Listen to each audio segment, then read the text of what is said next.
क्योंकि इंसान के अंदर मन में जो व्यवस्थाएं होती हैं वही शब्दों से निकलती हैं। वो कितना भी छुपाए, वो छुपा नहीं सकता अपने आप को, क्योंकि उसके मन की छाप उसके शब्दों में आ जाती है। क्या इतना सक्षम है ये बंदा कि ये हमारे जीवन में अगर प्रवेश करे तो जीवन बदलेगा। जब तुम अशांत होते हो तो तुम्हारे अंदर से जो जवाब आते हैं वो झूठे होते हैं, वो गलत होते हैं। तुम जब जल्दबाजी में कोई काम करते हो तो हमेशा गड़बड़ कर देते हो। जरा शांति से, समझदारी से अपने आप को शांत करो, अपने आप को, पूरे अस्तित्व को रिलैक्स करो, और रिलैक्स करने के बाद सामने वाले की व्यवस्थाओं को देखो कि वो क्या कर रहा है, वो क्या बोल रहा है। क्योंकि इंसान के अंदर मन में जो व्यवस्थाएं होती हैं वही शब्दों से निकलती हैं। उसके शब्दों को सुन के आप उसके जीवन को 60% तक समझ सकते हो। वो कितना भी छुपाए, वो छुपा नहीं सकता अपने आप को, क्योंकि उसके मन की छाप उसके शब्दों में आ जाती है।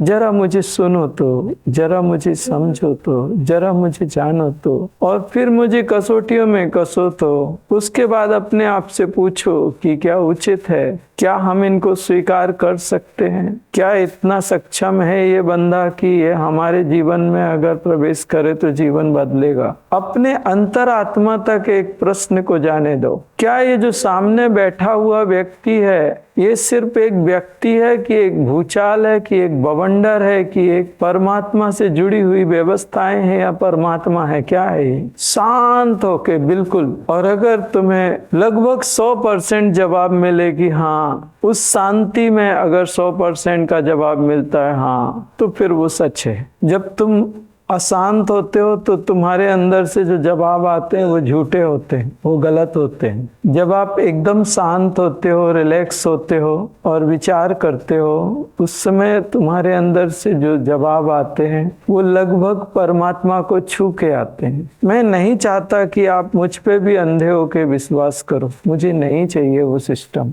तुम मुझे सिर्फ फर्स्ट टाइम एक ही बार कसौटी में कस सकते हो। एक बार तुमने सर झुका दिया और एक बार तुमने सरेंडर कर दिया, उसके बाद अगर तुमने मुझ पे कसौटियां लगाई तो तुम महापाप करोगे। वो अधिकार तुमसे छीन लिया जाता है। फिर जो अधिकार तुमसे छीन लिया जाता है उस अधिकार को अभी तक अच्छी तरह से प्रयोग करो ना, क्यों जल्दबाजी करनी। मैं कहाँ कह रहा हूं जल्दबाजी करो, इत्मीनान से करो, सुसेगात। क्या जल्दबाजी है, अभी तो आए हो, अभी तो मिले हो, अभी तो नाम जान पहचान हुई है, अभी तो दोस्ती शुरू होने की स्थिति में आई है, अभी से तुम रिश्तेदारी बनाने लगे। इतनी भी क्या जल्दी है। जरा शांति रखो, जरा समझदारी रखिए, जरा कसौटी में कसिए, कहीं धोखे तो नहीं खा रहे। तुम जिस पे विश्वास करते हो वहीं तुम्हें धोखा मिलता है, इसलिए विश्वास भी जरा संभल के करो, फिर बाद में तुम अविश्वास नहीं कर सकते। क्योंकि मैं तुम्हें 2 आंखों से दिखूंगा नहीं, मेरा पसारा इतना बड़ा है कि मैं दिखूंगा ही नहीं। तो जरा समझो मुझे, क्योंकि मुझे समझ, जो लोग मेरे साथ बहुत लंबे समय से रह रहे हैं वो भी मुझे अभी तक समझ नहीं पाए। वो कहते हैं नहीं समझ पाया हम तो। जब उन्होंने इतने लंबे समय नहीं समझ पाया तो तुम इतने जल्दी कैसे समझ गए। और जब भी तुम मेरे पास आओगे मैं कुछ अच्छा मंगल ही करके दूंगा, इसलिए सौदा घाटे का नहीं है। तुम आके बैठो, मैं काम करके दूंगा। तुम कसौटियों में कसो, तुम समझने की कोशिश करो, तुम जानने का प्रयास करो।